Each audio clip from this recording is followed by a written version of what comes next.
Hey hey, salut tout le monde, je m'appelle Félix et aujourd'hui je vais vous parler d'un autre dashboard minimaliste que je me suis fait recommander par vous, par les gens de la chaîne, donc Homer. Donc on va regarder ça aujourd'hui puis je vais vous montrer un petit peu la configuration puis tout le setup avec Docker, donc on regarde ça.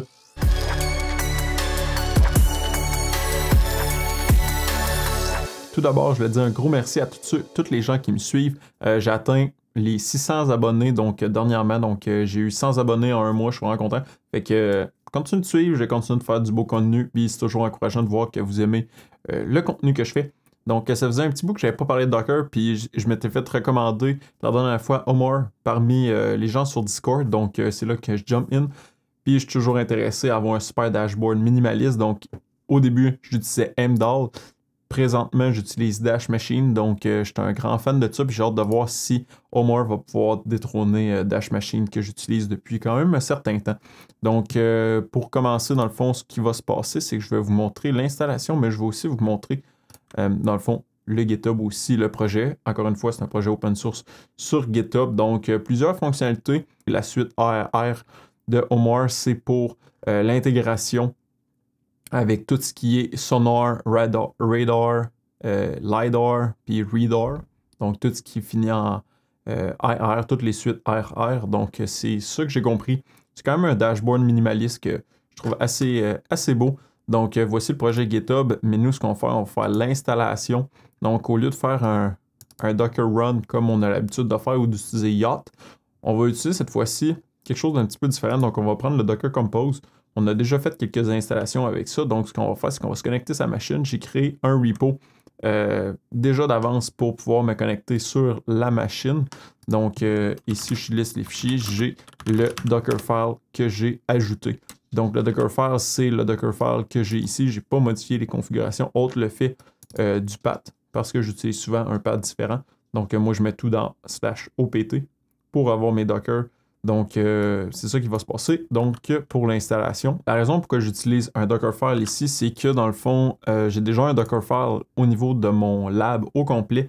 Donc, c'est là que j'ai Cloudflare DNS avec le fichier de config. J'ai aussi Portainer Dash Machine. Donc, si jamais je remplace, dans le fond, Dash Machine par Homer, ce que je vais faire, c'est que je vais venir changer la configuration ici pour utiliser Homer à la place. Puis ça, dans le fond, ce qui arrive, c'est que peut-être 1, 2, 3, 4 fois dans l'année, c'est pas nécessairement, j'ai pas les dates spécifiques, mais ce que je vais faire, c'est que je vais rebuilder l'entièreté des Docker pour avoir les derniers updates. Je vais valider que tout est correct.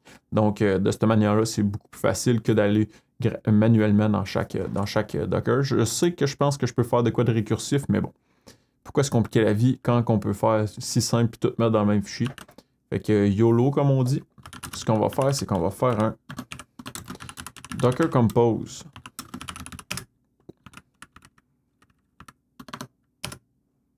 Fait qu'on va pouler le Docker. Ça va prendre un petit peu de temps. Par la suite, on va pouvoir faire Docker Compose Run-D, si je ne me trompe pas. J'ai mis Run, mais c'est Up. Fait que ici, ça va être Docker Compose Up-D. Donc, pour voir si le Docker il roule, on va pouvoir faire un Docker PS-A. Et dans le fond, venir réduire ça un peu pour venir voir si ça roule comme il faut. Et on voit Homer ici avec le chien qui se rend en Chine en background. Donc, une fois que tout ça s'est installé, on voit que le port qui est exporté, qui est exposé, c'est 75-75. Donc, on va prendre une machine. On va aller sur 75-75. Ici, comme ça. Donc, HTTP, pas HTTPS. Wow! Light Team, on peut-tu... Oh, y a-tu quelque chose? Dark Mode. There we go. Fait qu'on est parti. Edit Mode is enabled. Large size. OK. Bon, fait que là, ce qui arrive, c'est qu'on va regarder qu'est-ce qu'on a principalement. Donc, pfSense Unify, on va regarder pour acheter ça. Donc, une fois qu'on arrive ici, en haut à droite, on est à Tile Application. Si je viens faire pfSense... Parfait. Ici, je vais pouvoir venir voir au niveau de la config et venir prendre mon pfSense pour avoir la même configuration. Ok, bon, parfait. Fait que, comme c'est ici, Beavers, Open New Tab, ok, Appearance, parfait. Si on fait save. Parfait, ok, c'est bon. Puis là, on peut-tu... OK, on peut grossir comme on veut, on peut accepter comme on veut. Parfait. Fait que là, on a ajouté ça, on va ajouter Unify. Good, il est là aussi. Fait qu'on va pouvoir venir faire ça comme ça ici, ajouter ça et venir setter le nom là. Parfait. On a quelques-uns. Là, j'ai vu ici qu'il y avait des widgets et des catégories. Fait que je vais pouvoir acheter une catégorie, par exemple, Networking, comme j'avais. Je vais pouvoir venir mettre le pfSense dedans, le Unify. Je vais pouvoir venir faire, par exemple, ici, une nouvelle catégorie. Je vais appeler ça Docker, peut-être. Comment j'avais appelé ça ici? Docker, OK. Portainer, Pi, HomeLab, OK. Bon. Et je vais venir faire une autre catégorie, puis je vais appeler ça, par exemple, HomeLab. Donc, si je viens qu'à comparer rapidement, dans le fond, l'intégration se fait beaucoup mieux au niveau de Homer. Ce qui va se passer, c'est que ça va être facile d'ajouter des applications, des widgets ou des catégories. Dans ce cas-là, par exemple, une application, si je désire avoir Portainer, c'est pas compliqué. Je fais juste l'ajouter, puis je pourrais dire Portainer Lab. Et comme ça ici, faire Save, en ajouter une deuxième tile, et faire Portainer et faire par la suite DMZ. Save, j'ai pas changé les URL. Et par la suite, arriver et venir les descendre dans Docker. Je suis curieux de voir. Donc, dans ce cas-là, j'ai l'impression que le nom est pas assez long. Donc, j'aurais besoin de venir agrandir un petit peu la taille du widget pour devoir avoir le nom complet. Mais par exemple, je fais ça comme ça, j'exite. C'est pas la fin du monde. C'est sûr que dans Dash Machine, tout est la même taille. Puis je suis en mesure d'avoir les groupes, le même principe que j'ai au niveau de Homer. La chose qui est intéressante, c'est vraiment l'intégration des applications, tandis que sur Dash Machine, j'ai vraiment besoin d'aller dans le menu Hamburger, de venir dans les settings. Si je veux faire un ajout, par exemple, si je viens faire ça comme c'est ici en full screen, ici les cartes, ben là, par exemple, il faudrait que je vienne prendre Portainer. OK, j'ai Portainer, j'ai la configuration de l'app déjà.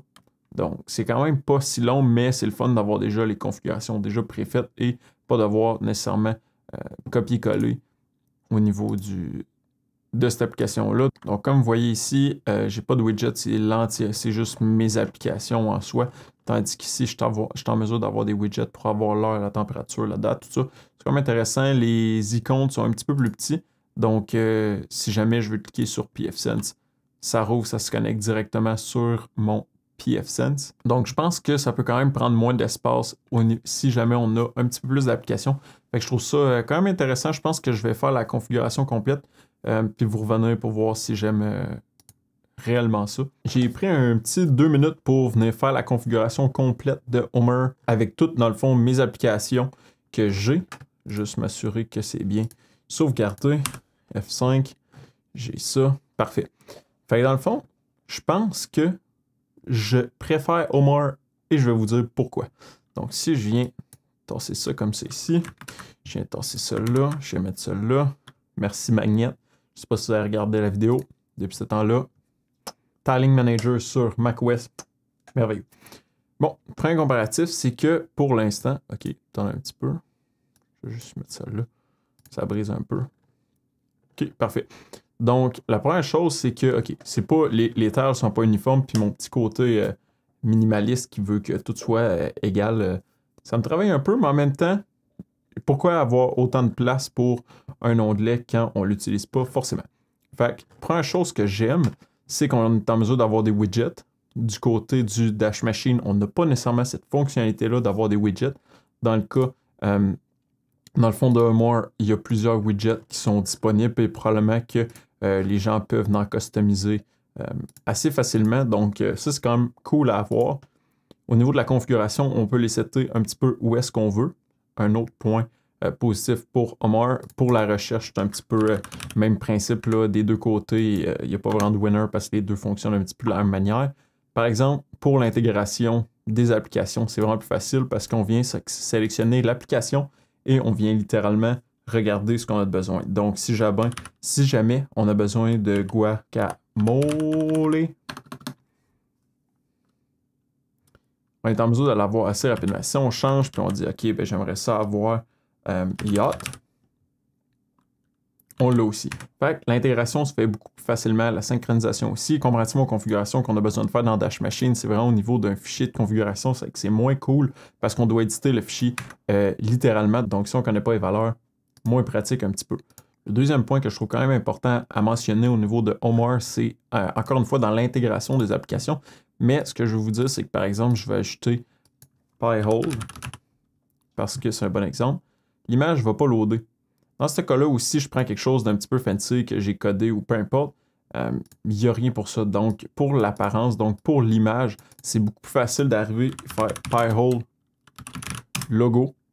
Ce qui va se passer, c'est qu'on va tomber sur le site du Pi-hole. On peut venir chercher avec le F12 l'image ici, copier l'image et venir directement la paster ici. On va l'avoir, on fait Enter. Fait que là, on a un Pi-hole ici. Là, je vais faire Remove, parce que j'en ai pas besoin, puis j'ai déjà ajouté. Ce qui va se passer au niveau de Dash Machine, quand on va ajouter une image comme ça, ça va être nécessaire d'aller dans les settings. Là, on va ajouter pour la plateforme ici. Donc, si jamais je veux utiliser Pi-hole, parfait, on va voir l'information.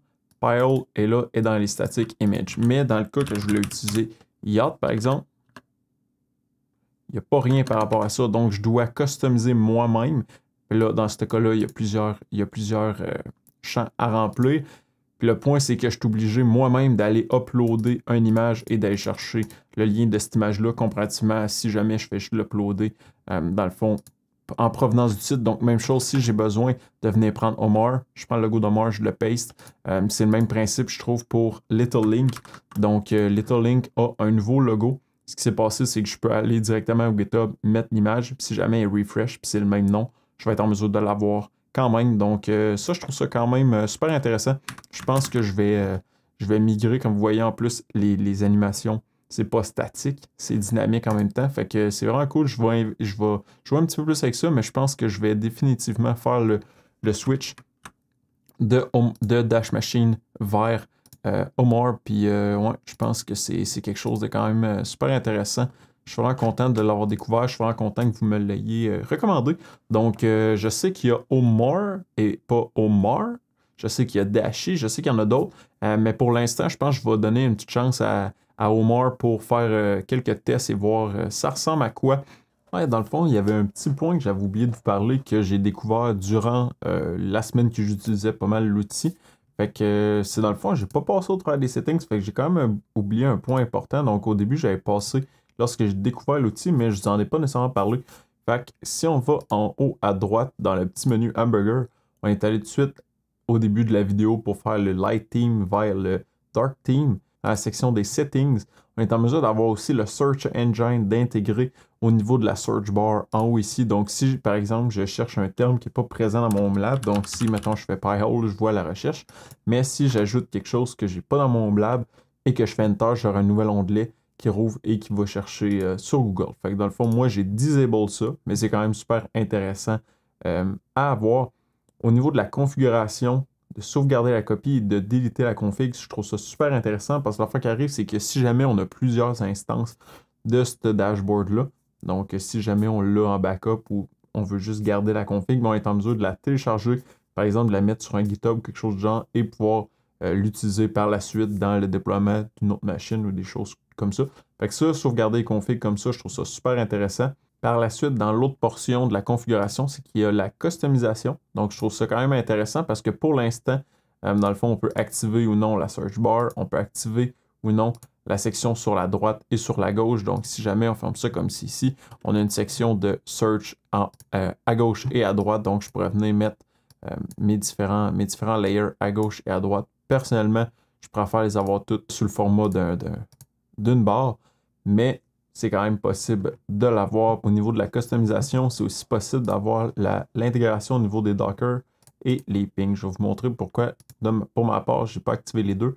Première chose, l'intégration au niveau de Docker, c'est que quand vous allez faire votre Dockerfile et que vous allez avoir besoin de faire le folder, vous allez pouvoir, au niveau de votre intégration, vous allez pouvoir faire le var socket pour avoir l'intégration avec le Docker et voir les autres Docker qui roulent, donc pour enable les sockets Docker. Donc, si j'ai au niveau de mon Docker Compose la ligne qui serait nécessaire à avoir, ça serait cette ligne-là ici.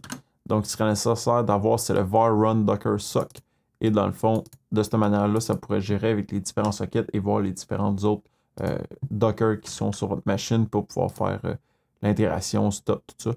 Donc, pour ma part, je ne l'ai pas ajouté, mais ça peut quand même être quelque chose d'intéressant à avoir. Par la suite, au niveau des pings, donc vous voyez loading, loading, loading au niveau des pings et quand c'est vert pour dire online 200.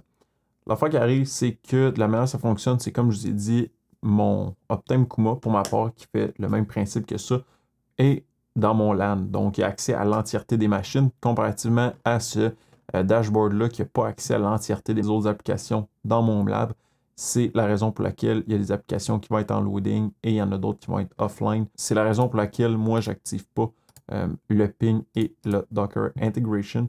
Mais dans le fond, je garde le search bar pareil. C'est quand même super intéressant. Au niveau des grids, je suis en mesure de modifier, dans le fond, les valeurs pour avoir la grosseur des grids, pour avoir le title, le logo, le meta, tout ça, l'apparence. Donc, on peut changer les couleurs et l'opacité des applications. Donc, c'est une petite section au niveau des settings que je n'avais pas nécessairement passé, mais que je trouve quand même intéressante parce qu'il y a certaines features, pour ma part, je ne les utilise pas forcément. Donc, au niveau de Dash Machine ou même au niveau de Heimdall, j'avais la search bar au début, puis je l'utilisais littéralement pas. Donc, ce que j'ai fait à la place, c'est que je fais juste le désactiver. Ça va plus vite pour chercher juste l'application que j'ai besoin. Donc, mais c'est quand même présent, c'est quand même là. Donc, la chose que je trouve le plus intéressante, c'est l'intégration avec Docker, les pings. Donc, si jamais vous avez une machine sur votre flat network pour votre dashboard, ben, dans ce cas-là, vous êtes en mesure d'avoir les pings pour savoir les services qui sont up. La gestion au niveau aussi des layers de grid, donc pour avoir des sections à gauche et à droite. Mais pour ma part, je préfère ajouter ça au centre, que ça soit uniforme. Donc, j'aime bien le rendu. Pour l'instant, j'ai vu une couple de vidéos sur Dashi, donc un autre dashboard minimaliste. Donc, je vais peut-être ajouter ça à ma to-do list pour regarder un petit peu plus tard. Donc, je vous laisse avec le restant de la vidéo. Donc, ouais, fait que c'est pas mal ça, cette vidéo-là. C'est une petite vidéo, encore une fois, pour vous parler d'un dashboard minimaliste.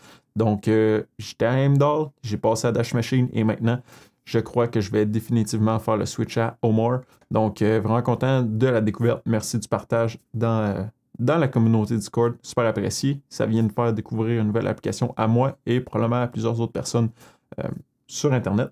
Donc, si jamais vous avez aimé cette vidéo-là, mettez un thumbs up. C'est toujours encourageant. Laissez des questions et des commentaires dans la section un petit peu plus bas. Joignez notre superbe communauté sur Discord pour partager des dashboards minimalistes, des outils que vous utilisez, de la sécurité. Venez partager vos super belles connaissances avec nous. Partagez la vidéo en grand nombre et on va se dire à la prochaine. Bye bye.